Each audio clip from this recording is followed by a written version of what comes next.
Did I tell you about this crazy dream I had last night involving Picasso? We were in a jazz bar, Picasso, my Persian cat, and I just jamming on our instruments. Yeah, sure sounds like another one of my eccentric fantasies, right? Speaking of jazz, guess what? I hit up this insane underground jazz show today. I've been diving headfirst into jazz recently, especially the bass guitar bits. This concert was just the next step of my jazz pilgrimage, you could say.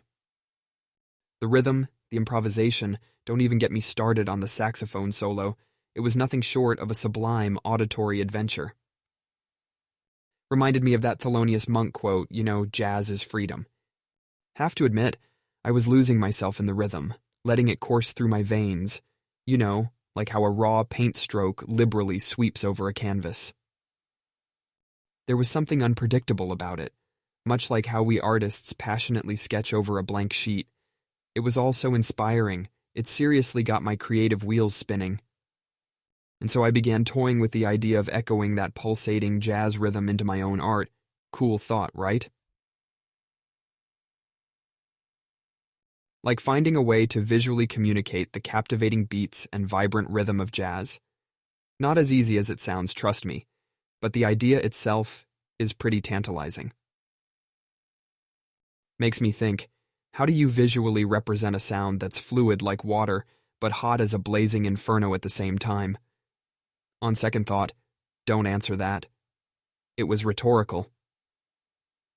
Anyway, in that same philosophical, inspirational wave, I decided to throw some watercolors into the mix today when I was back at my studio.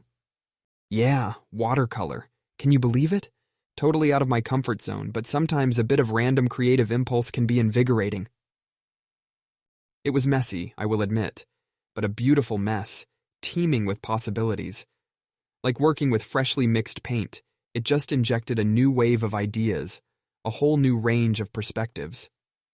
But of course, the real star of the day was my Persian kitty, ruling over the studio kingdom from her throne atop my sketchboard. The little conqueror of the art world, as I like to call her. Sharing the green tea this morning, she was a sight, casually lounging with the air of a queen. Cats, they have their own way of teaching us some life lessons, don't you think? Speaking of studios and art, did you hear about the exposition happening next week? Nina told me about it. More opportunities to dive into the world of art. Can't miss it. Always a great adventure exploring new realms of art, right? I'm in, and I can't wait for the amazing inspirations it could bring. All right, I've blabbered too much. So, you remember how I often fantasize about the stories within an art piece? Guess what? Today, I actually started writing short stories based on those familiar artsy figures. Bold move, I know. But hey, what's life without a bit of creative risk-taking, right? Now imagine The Scream by Munch, right? Transforming that into a story, the despair, the existential angst. Did Munch's subject see a ghost? Or maybe they're just terrified of growing old? It's a whole new narrative perspective, Besides, churning out stories isn't as easy as creating an abstract piece. Totally new terrain for me.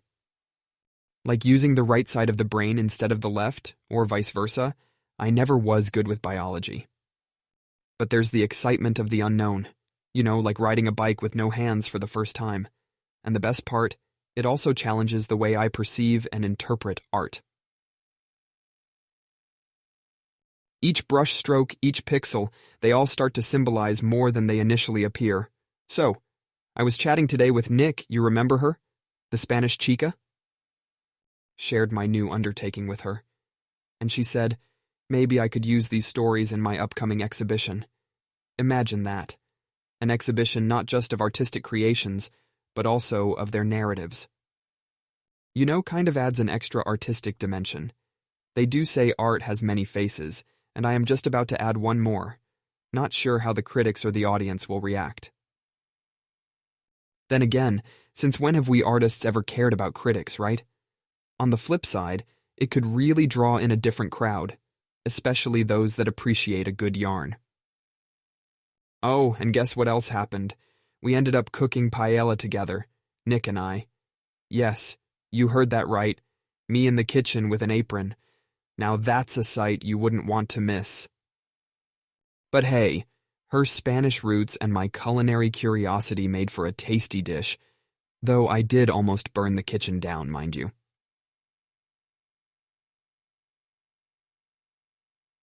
But it was worth it because nothing soothes the mind after a heavy bout of writing, like good Spanish cuisine, right? Well then, I think that's my fill of adventure for a day. So, continuing my jazz pilgrimage, I dusted off my old bass today. Has been a while since I played, but guess what? It all came back to me, just like swimming. And jamming to the rhythm of Paint It Black, the Rolling Stones masterpiece I rediscovered earlier today. Man, that song really hits the spot, doesn't it? And amidst the strumming, had this sudden burst of inspiration that led me back to my canvas. Isn't it something how music gets the creative juices flowing? Anyway, you remember how I mentioned I wanted to break some art norms? Maybe even color outside the canvas a bit. Well, guess who became a bit of an art rebel today, huh? I ventured into the deep ends of art history and decided to give the Renaissance a modern touch. At the heart of it was reinterpreting Da Vinci's Vitruvian Man, a classic icon of the period. So I went slightly abstract, sort of like tapping into the unknown. It was like rediscovering a familiar song in a different genre. The liberty, the creativity flowing unabated. It was like being a part of my very own art rebellion. Nick, you remember her? Spanish chica? She seemed pretty hooked up with the idea of my modern link to the past. Sure made me think, what if Da Vinci were to review my work? Can't help but wonder how he would interpret the contemporary spin on his artwork. I mean, the man was a genius, right? Bet he could decipher the metaphors in just one glance. But hey, nothing wrong in dreaming, is it? Anyway, I told Nick about my artsy adventure today, and she was pretty excited. She's always been supportive, don't you think? It's like her energy is infectious, fueling my artistic engines. I mentioned my latest diversion into music, and she just boosted my confidence even more. Don't worry, my Chatterbox days aren't gone. Remember that TV binge? Watched this amazing series, Shadow and Bone. Pretty much spent the day invested in the magical universe. Imagine if only we could conjure art with the flick of a wand. That's it from my end today.